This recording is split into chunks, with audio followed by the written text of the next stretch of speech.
नमस्कार, मैं हूं सत्यपाल और आप देख रहे हैं CWB Hindi news.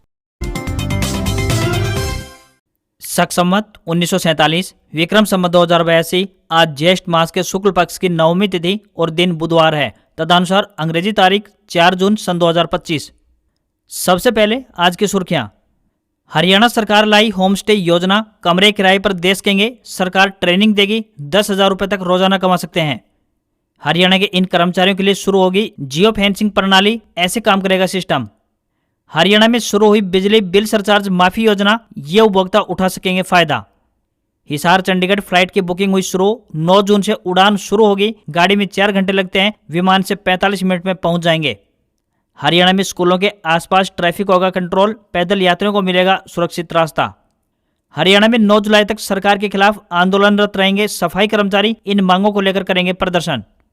Haryana CET 2022 में हुए थे शामिल तो देना होगा ब्यौरा, वरना निरस्त हो सकता है नया आवेदन।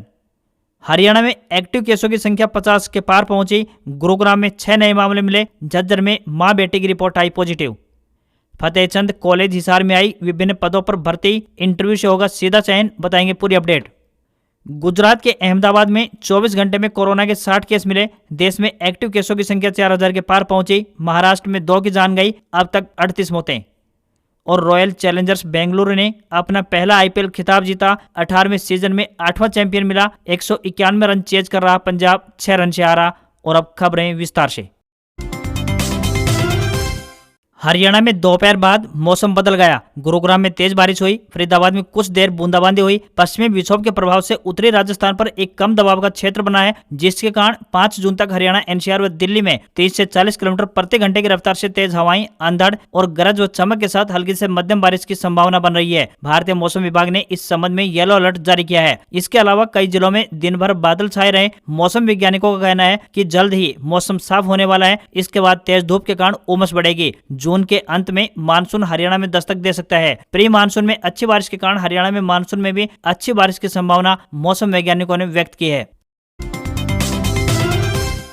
फतेहचंद कॉलेज हिसार की तरफ से विभिन्न पदों पर भर्ती के लिए ऑफलाइन माध्यम से आवेदन आमंत्रित किए गए हैं। ऐसे में जो भी अभ्यर्थी इन पदों पर आवेदन भेजने के इच्छुक हैं, वे स्वयं जाकर या फिर डाक के माध्यम से अपने आवेदन भेज सकते हैं। पदों के अनुसार शैक्षणिक योग्यता जानने के लिए आधिकारिक अधिसूचना देख सकते हैं। टीचिंग पोस्ट के लिए फीस की बात करें तो 300 रुपए तय की गई है, तो वहीं fees for all candidates for non teaching post के लिए 100 रुपए रहेगी। फीस का भुगतान बैंक ड्राफ्ट के माध्यम से करना होगा, जो कि FC कॉलेज हिसार के पक्ष में देय होगा। न्यूनतम आयु 18 वर्ष और अधिकतम आयु 42 वर्ष तय की गई है। SC, ST, OBC और फिजिकल हैंडीकैप्ड कैंडिडेट्स के लिए सरकारी नियमों के अनुसार आयु में छूट दी जाएगी। इन पदों के लिए उम्मीदवारों को ऑफलाइन माध्यम से आवेदन भेजने होंगे। Electrician cum general operator, library attendance female, sweeper male व फीमेल, माली प्लम्बर, चौकीदार मेल व female, lab attendance female, peon, library restorer female, tabla वादक, computer hardware technician, clerk, typing computer and internet के लिए ये पद आमंत्रित किए गए हैं। आवेदन करने की आखिरी तारीख 10 जून है। इंटरव्यू की तिथि 26 व 27 जून 2025 रहेगी।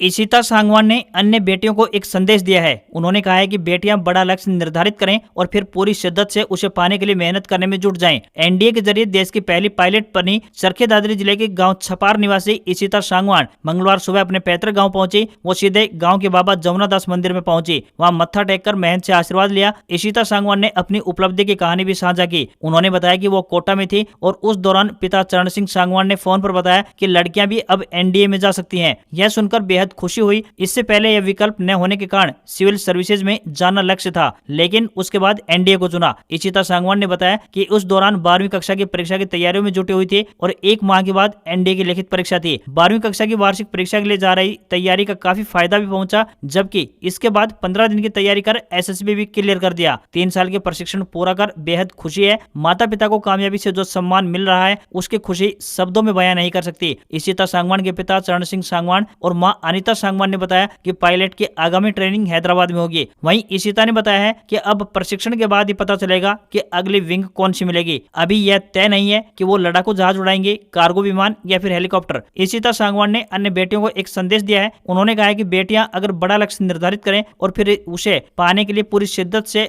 मेहनत करने में जुट जाएं, तो फिर दिखेंगी कि कुछ भी असंभव नहीं है। लक्ष्य प्राप्ति के बाद खुशी मिलती है और ताउम्र उसका फक्र रहता है। हरियाणा सरकार ने स्कूलों के आसपास ट्रैफिक कंट्रोल करने की दिशा में एक नई पहल की है। स्कूली बच्चों तथा राहगीरों को सुरक्षित सड़क पार कराने के लिए जेब्रा क्रॉसिंग या फिर सिग्नल वाले क्रॉसिंग सहित अन्य पैदल यात्री सुविधाएं प्रदान की जाएंगी। इसके अलावा तेज रफ्तार से चलने वाले वाहनों को रोकने के लिए स्पीड हम्प, रोड ब्रेकिंग और अन्य यातायात नियंत्रण उपकरणों का उपयोग किया जाएगा। स्कूली बच्चों और शिक्षकों को सड़क सुरक्षा के बारे में शिक्षित किया जाएगा और इसके लिए नियमित रूप से सड़क सुरक्षा शिक्षा कार्यक्रम आयोजित किए जाएंगे। बता दें कि पहली बार PWD विभाग यानी भवन एवं सड़कें ने प्रदेश में school zone road safety treatment परियोजना शुरू करने का फैसला लिया है। इसके लिए समिति ने विभाग को 25 करोड़ रुपए आवंटित किए हैं। इससे सड़क दुर्घटनाओं में होने वाली मौतों को कम करने और आपातकालीन प्रतिक्रिया प्रणालियों को बढ़ाने में सहायता मिल सकेगी।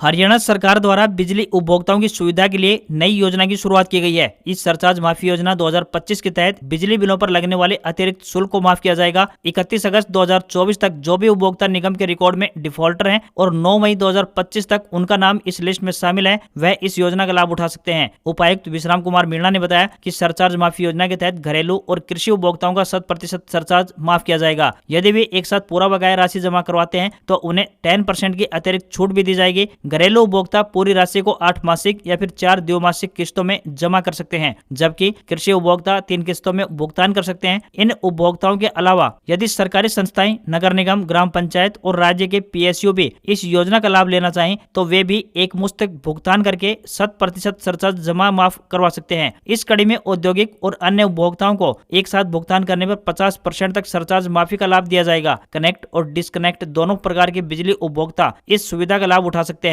जिन लोगों का बिजली बिल गलत हुआ है वे अपने बिल को ठीक करवाकर इस योजना का लाभ उठा सकते हैं। इसके अलावा यदि कोई उपभोक्ता जिसका केस किसी न्यायालय में लंबित है, वह भी अपने केस वापस लेकर इस योजना का लाभ उठा सकता है। अगर आप हरियाणा के स्वास्थ्य विभाग में कार्यरत कर्मचारी हैं तो आज की ये खबर आपके लिए अहम है। दरअसल प्रदेश के स्वास्थ्य एवं परिवार कल्याण मंत्री आरती सिंह राव द्वारा स्वास्थ्य विभाग के सभी कर्मचारियों और अधिकारियों के लिए एक नई प्रणाली को लागू करने का ऐलान किया गया है। इससे विभाग की कार्यप्रणाली में सुधार की दिशा में एक महत्वपूर्ण कदम माना जा रहा है। स्वास्थ्य मंत्री ने कहा कि राष्ट्रीय स्वास्थ्य मिशन यानी NHM हरियाणा द्वारा यह नई प्रणाली विकसित की गई है। इसके तहत कर्मचारियों और अधिकारियों को जियो फेंसिंग आधारित अटेंडेंस मैनेजमेंट सिस्टम के साथ जोड़ा जाएगा। यह नई प्रणाली विभागीय प्रबंधन में जवाबदेही और पारदर्शिता को बढ़ाने का काम करेगी। इससे विभाग की कार्य क्षमता में वृद्धि होगी और आम जनता को होने वाली परेशानियां भी कम होंगी। उन्होंने जानकारी दी है कि इन कर्मचारियों को जियो फेस्ट अटेंडेंस HRY ऐप से जोड़ा जाएगा। इन्हें इस ऐप को अपने मोबाइल फोन में डाउनलोड करना होगा। इसे Android users Google play store और iOS users Apple play store से डाउनलोड कर सकते हैं।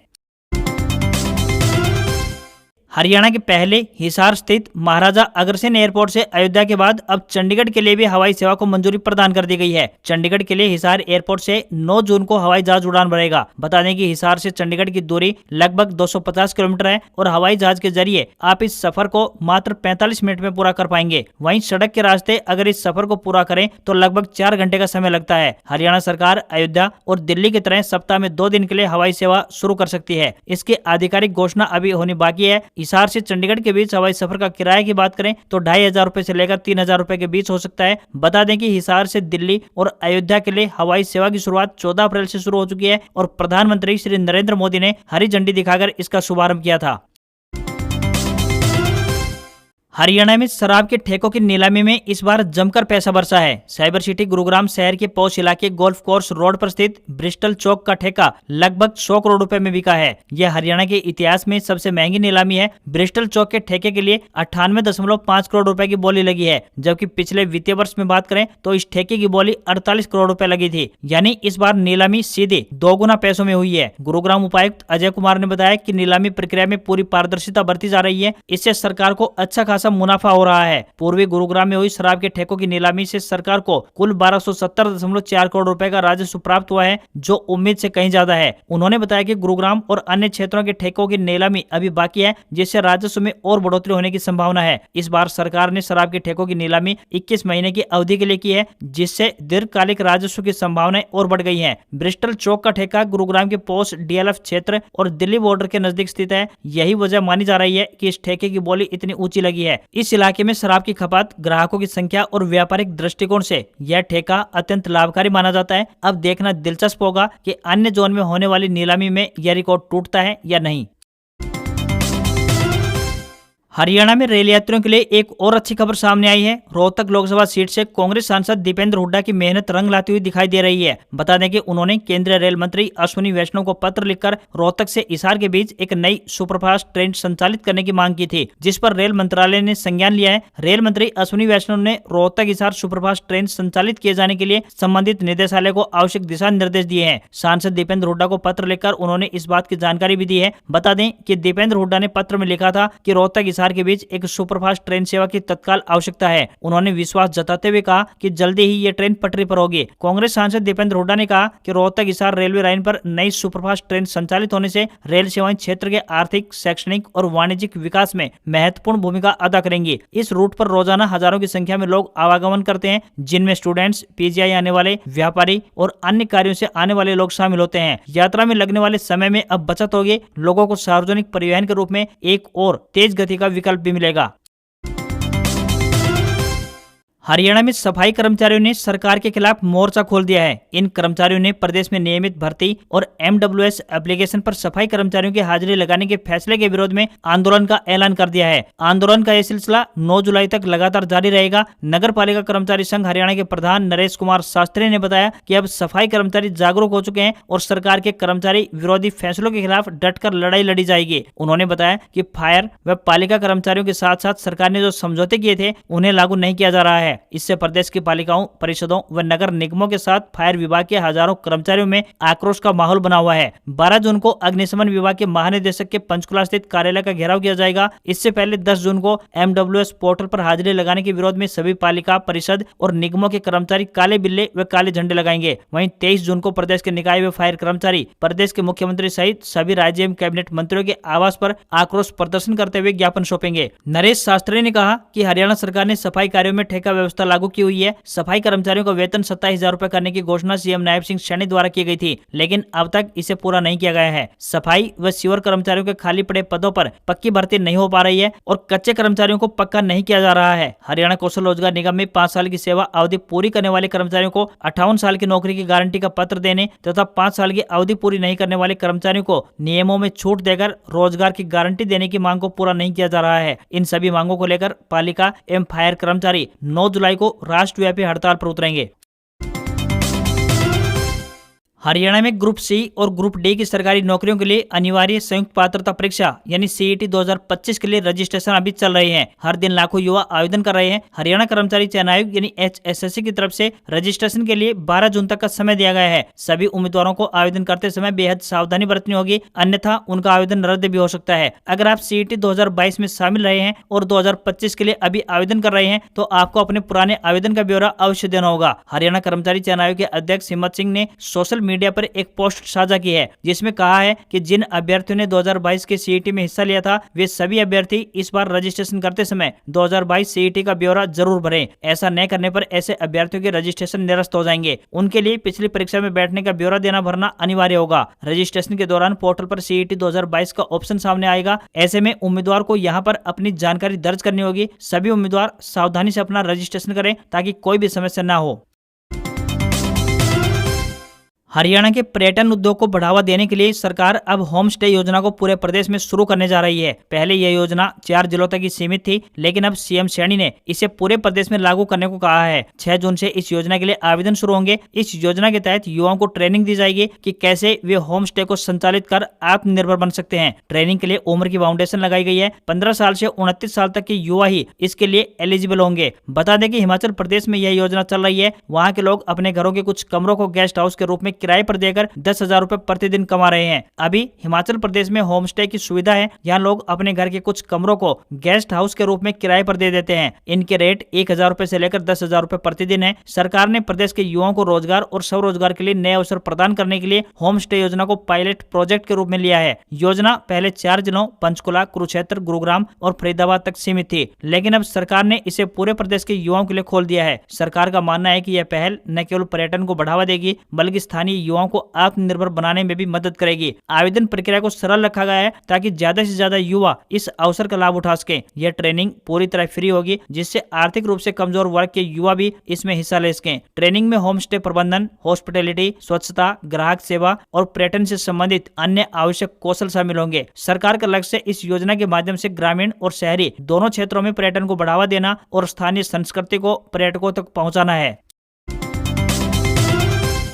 हरियाणा में कोरोना के मरीजों में लगातार बढ़ोतरी हो रही है। गुरुग्राम में मंगलवार को 6 नए मामले सामने आए हैं। इसके साथ ही प्रदेश में कुल मामलों की संख्या 81 पहुंच गई है। इसमें से 56 एक्टिव मरीज हैं, सभी होम आइसोलेट हैं। वहीं 25 लोग ठीक हो चुके हैं। गुरुग्राम में मिले नए मरीजों में एक महिला शामिल है। इनमें से केवल एक मरीज की ट्रैवल हिस्ट्री है। वहीं मंगलवार को झज्जर में भी 2 नए मामले सामने आए हैं। यहाँ एक महिला और उसके 2 साल की बेटी पॉजिटिव मिली है। महिला के पति गुरुग्राम में नौकरी करते हैं। सोनीपत में रेलवे कर्मचारी की पत्नी पॉजिटिव पाई गई है। महिला की कोई ट्रैवल हिस्ट्री नहीं है, लेकिन वह अपने पति के साथ सामान्य जांच के लिए दिल्ली के अस्पताल में गई थी। वहीं करनाल में भी 2 मामले और अंबाला में एक नया मामला सामने आया है। सबसे ज्यादा मामले अभी गुरुग्राम और फरीदाबाद में चल रहे हैं। गुरुग्राम में अब तक 34 मामले सामने आ चुके हैं। इनमें से 22 एक्टिव केस हैं। इसी तरह फरीदाबाद में 21 मामले सामने आ चुके हैं, जिनमें से अब 10 एक्टिव केस हैं। स्वास्थ्य विभाग ने अभी हरियाणा में खुद से टेस्टिंग शुरू नहीं की है। संदिग्ध मरीजों का रैपिड एंटीजन टेस्ट और RT-PCR टेस्ट कराया जा रहा है। सभी मरीजों की हालत स्थिर है। उन्हें स्वास्थ्य विभाग की गाइडलाइंस के अनुसार